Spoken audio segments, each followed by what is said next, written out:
They've had this office sealed up for 3 days, but we can use it now. This is where we found poor Hummel's body. You can see by the chalk marks the police left. And this is where Adams, the bank messenger, died.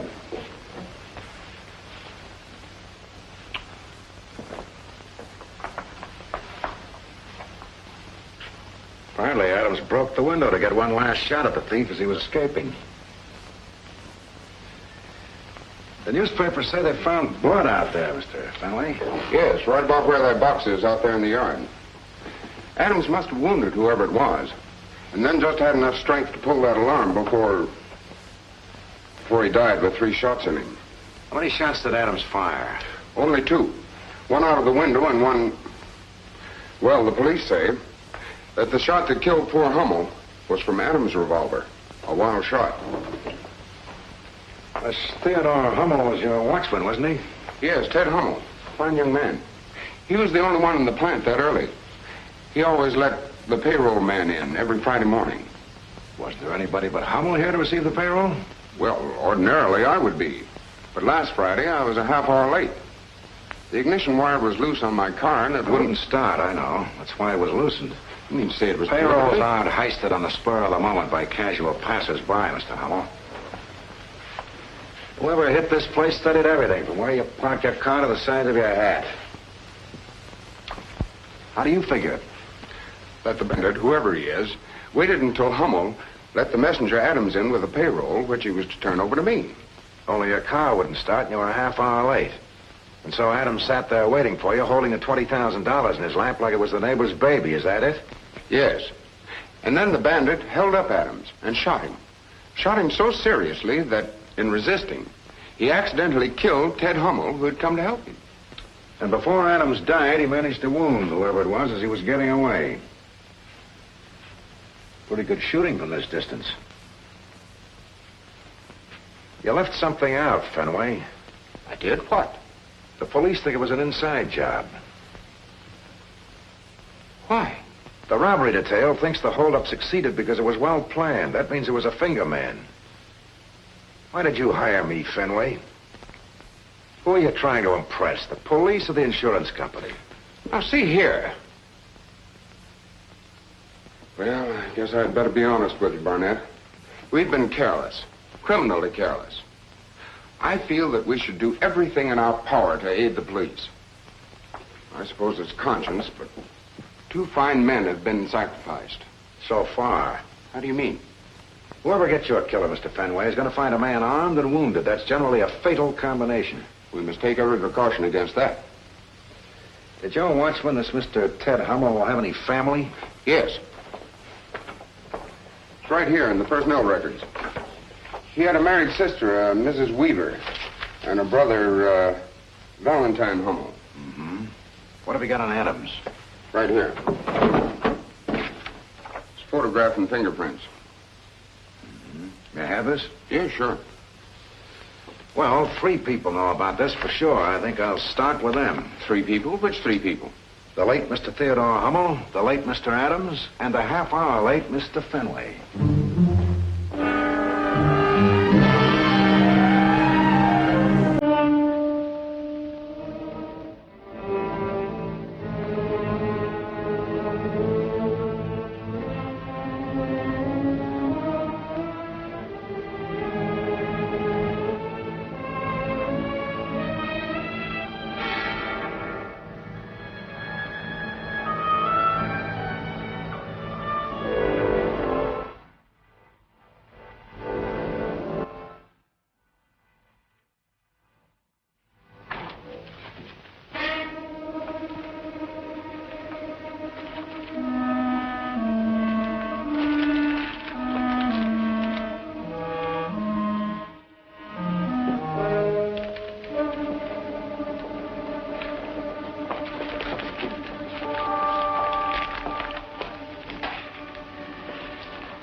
What'd you expect, Valentine? Boy, are you a dreamboat. Why don't you shave? No word from Val. No phone call, nothing. It's been 3 days, Ella. He should let us know where he is. Us or the cops? He's just doing what I told him to in case anything went wrong.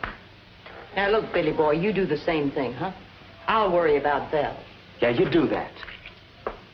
Then I'll worry about the $20,000 that Val's got with him. Wherever that is. All you have to know is that I know where he is. I said I'll worry about Val. I read in the papers about the last two guys you're worried about. Brother Ted's 6 feet under.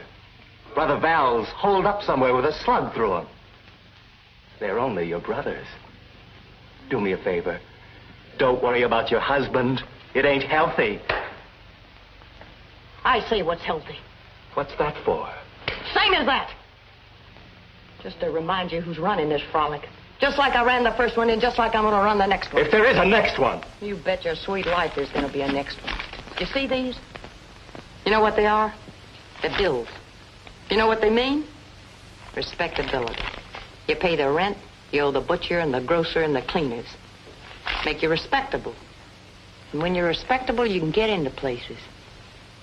Sometimes you get jobs that let you stand right next to a safe. That bill's got to be paid. We got 30 thou out of that Kansas City job. I got to pay for these out of what I get at the garage. That's right. And when Val brings in that payroll, that's going in that safe deposit box, too. And we're going to keep on living on what you make. And we're going to keep on owing the butcher. Just enough to make us look like anybody else. Yeah, sure. How long have I got to stay at that garage? Well, let's see now. You've been there 6 months. Done a good job. You get references. You know, it's been a tough job keeping you clean enough for investigation. But I did it. Now, the lease runs out on this house in a couple of months. That's reason enough to move. We moved to Bridgeport. There's a big airline garage in Bridgeport. Services armored cars for a big payroll company. You'll odd job around the town a while, and then you'll hit 'em for a mechanic spot. So I get the respectable job in Bridgeport. Like Val had in Kansas. And Ted had up at the Fenway plant.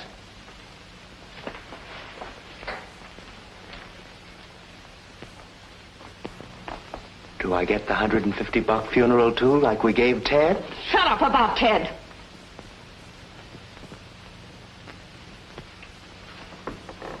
I don't know what went wrong. Val will tell us when he sees us.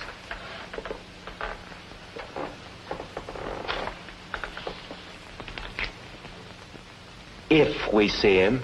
He can't come here. He knows that. I told him where to go. With $20,000, maybe he just touched first base and kept on going.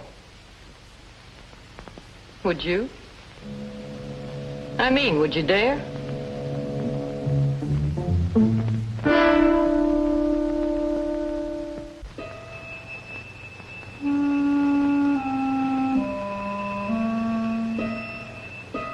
About Bridgeport. So I got a job in the armored cars just like that, huh? No, not at first. You have to keep trying. Why not? You're a good mechanic. Make a good appearance. Even if I have to coach you with shellac and teach you how to speak English. Why don't you shave? Yeah. Say, armored cars. They towed 100,000 one of them easy. Say we got one of those and had the other two score. We could go to Mexico like you said. What you got in your pocket? Nothing. Give it here.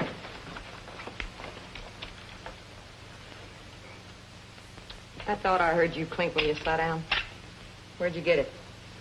I bought it. You want to know? Off a guy in a bean wagon for $10.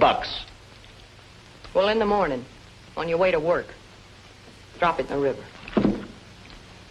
You're a mechanic. Mechanics don't carry guns, especially guns like that. Yeah? What's wrong with it? I'll tell you what's wrong with it. That gun's an automatic, and an automatic kicks out empty shells, and the empty shells are picked up by the police and trace the gun to the guy that sold it to you. You know everything, don't you, Ella? The shells come from a service automatic. That means the FBI can get in on the case. What do you want to do, play Wild Willie West with the FBI, you big clown? And tomorrow, in the river. That don't go for your brothers, though. They're different.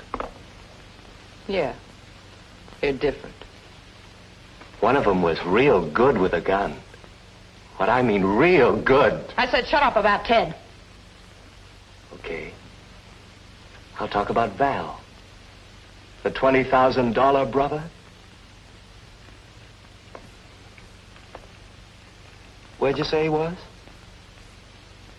I didn't. But where he is the last place anybody'd ever look.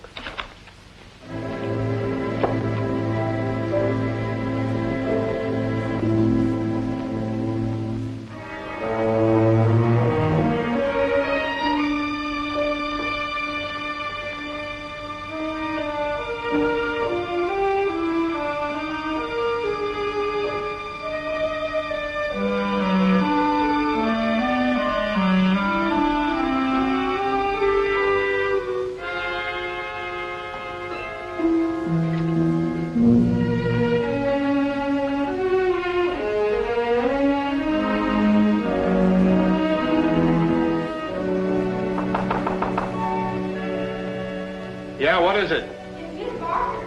I got the paper you wanted, Mr. Jennings. Yeah, just a minute.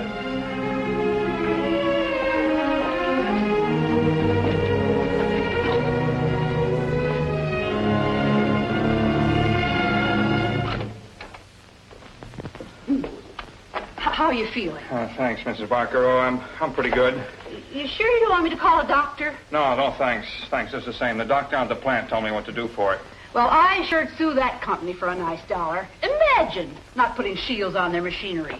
I hope you put in for workman's compensation. Oh, don't worry. I'm getting plenty out of this. Oh, excuse me. Somebody at the door.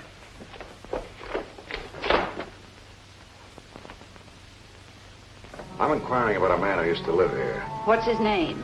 Names are changeable. You recognize his face? He was a payroll messenger. Indeed I do, poor man. That's Mr. Adams. Who are you? I'd like to see his room, if you don't mind. And I'd like to rent it if the police let me move his things out. He was a real hero, he was. Killed trying to protect the payroll like he was. You'd think the company'd do something for his family. Not that he ever mentioned he had it. But companies are all alike.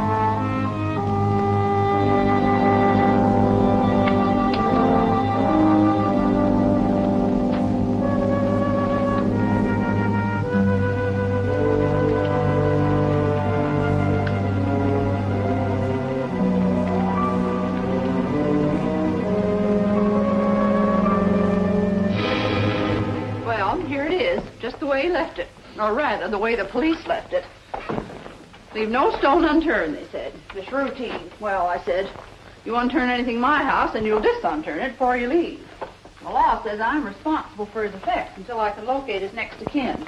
You say this Adams had no family? I had the impression he had a married sister out west. I hope so, poor soul. I gotta send his stuff someplace. What about friends? Do you have many visitors? Well, now, I'd know if he did. He worked funny hours. Rest time he kept to himself. About the only friend he had was Mr. Jennings, the poor man across the hall. Poor man? What's the matter with him? Oh, he was in an accident at the place where he works. He used to cross the hall quite a bit.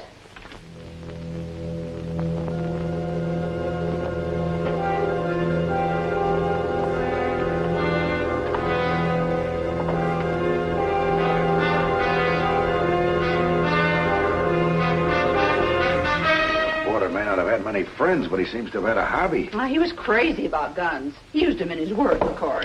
The police checked the numbers. He had permits for them. Now look at here, mister. You put everything back the way you found it. What are those? 100-yard pistol targets, match targets. And a 10-shot group right through the bull of each one. Gersdorf Trophy, rapid-fire revolver match for special officers, Camp Perry, Illinois, 1949, won by bank officer A.T. Adams. It's a pity poor Mr. Adams, rest his soul, couldn't have done as well as this the other day. But I guess he'd gotten rusty or was scared. Not that I blame him. They don't put clusters on a silver star for choking up. And he wasn't rusty either. 3 of these shooting medals are dated this year. No, well, maybe it's like I was telling Mr. Jennings, what the man in church says. You live with a sword and you die with a sword. Or a gun, as the case may be. Mr. Jennings? Yes. Man lives across the hall. The friend of Mr. Adams. He got hurt the very same day Mr. Adams was killed. Oh? What happened to him? Working for the company, doing his level best for him, one of the machines blew up or broke. And didn't it send a piece of metal right into his arm? His arm? Mm-hmm. This was the same day Adams was shot? Mm-hmm. What time did Jennings get back here? Oh, Lance, it was still morning. He said he just turned his machine on. And Jennings used to come over here quite a lot to see Adams? What'd they talk about, you know? Guns. That's all either of them ever talked about when they got together, as far as I could ever hear, gather. Try and remember, did they ever talk about Adams' job as a payroll messenger? Why, I don't know.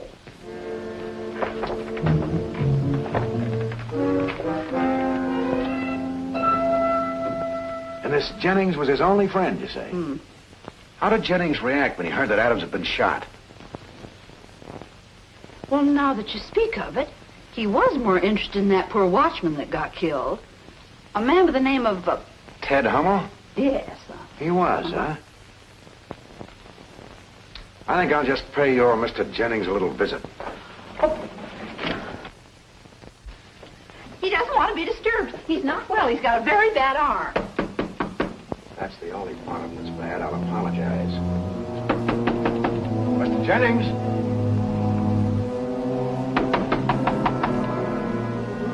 Stay there. I'll have you know my boarder's a gentleman.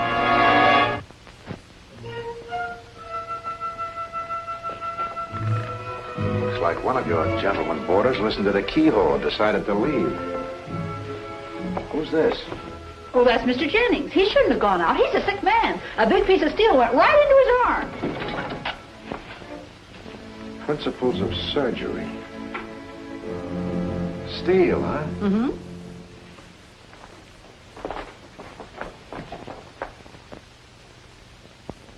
A man who's scared enough to try this is packing lead. Well, maybe he went to call a doctor. Maybe. And I got a hunch he went to the bank. And I've got a hunch I know where that bank is. What a hideout for a killer. The last place anyone would expect to look. Right across the hall from the man he killed. What?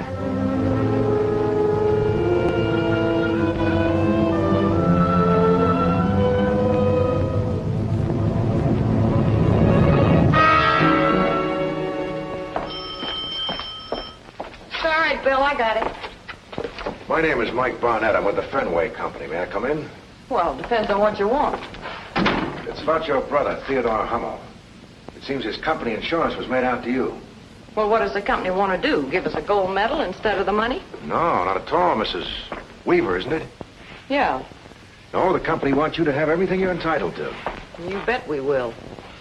You can tell him that I called a lawyer, too. He said that Ted would be alive if it hadn't been for that trigger-happy payroll That's just guard. it, Mrs. Weaver. You see, I don't think your brother was deadly killed. What do you mean? I mean he was shot deliberately. You mean Adams murdered him? I didn't say that. Two men stole that payroll from Adams. A man named Jennings and another man. A man Adams knew and trusted. Trusted enough to let him get within 10 feet of him. And Adams wasn't trigger-happy. He was an expert pistol shot. At 10 feet, he couldn't have missed. Are you saying my brother wasn't trying to save that payroll? He's trying to steal it? I'm saying Adams knew exactly who he shot. Can you prove it? Not at the moment, but I've got time. Not as much as you think. Bill, who is that? We'll see who it is. Mr. Barnett isn't leaving. It's Val. Tell him to come back. Sis, you gotta get out of here. Jennings. Guy, he knows something. Get up. Search him. Sis, huh? I suspected Jennings, but it never occurred to me he might be Val Hummel. Oh, it's a family affair. Nothing. Oh, he's real sick. Must have run part of the way. Fell down, too. He brought the dough, didn't he? Let's put him in the back of the car and get away from here. What'll we do with him? He'll just fit in the back of the truck. Who's going to pack me in, you? Even with that big gun, you're not big enough. Listen to the brave man. I'll bet Ella could do it, though. Anyone who'd kill two of her own brothers. What do you mean by that? You set your brother Ted up for one between the eyes, and this one's got blood poisoning. With that slug in him bouncing in a car, he won't last 5 hours. We left him in front of a hospital. He won't talk? Not if he's conscious, he won't. But he'll be in delirium soon. Then there's no telling what he might say. Well, we can't just let him. I'll think of something. Of course, you can always shoot him. Oh, you'd like that, wouldn't you? Well, he's not going where you're going. He's going with us. Without that slug. Call a doctor. You're crazy, Ella. He's a gunshot case. Doctor's got to report those. Not this one. Go ahead and get on that phone. I don't know any doctors. Hey, you. You know any around here? Yeah, I know one. Fordham 5, 2598, Dr. Russo. He's a good doctor, and he's only a few blocks away. He's not a doctor. Hang up. It better not be a trick, Barnett. And if he don't scare easy, or if he wants to operate in a hospital, we tell him he does the job, and he does it here. Or you get shot. He says he'll come right over. It's a break for you. You get to live a few minutes longer. I'm sorry he isn't coming from Brooklyn.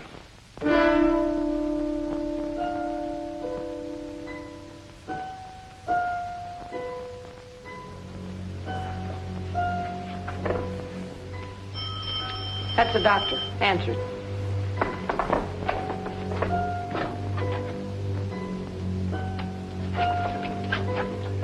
I'm Dr. Russo. Are you the gentleman who phoned? Yes, come in.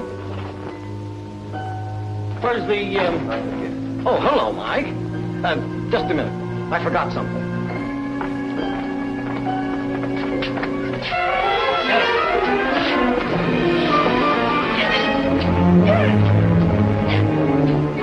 I forgot to tell you who you were telephoning. Dr. Russo's a police surgeon. He always comes complete with 2 cops. Don't worry, Ella. The city will spend a lot of money getting your brother well, so the state can spend a lot of money executing him.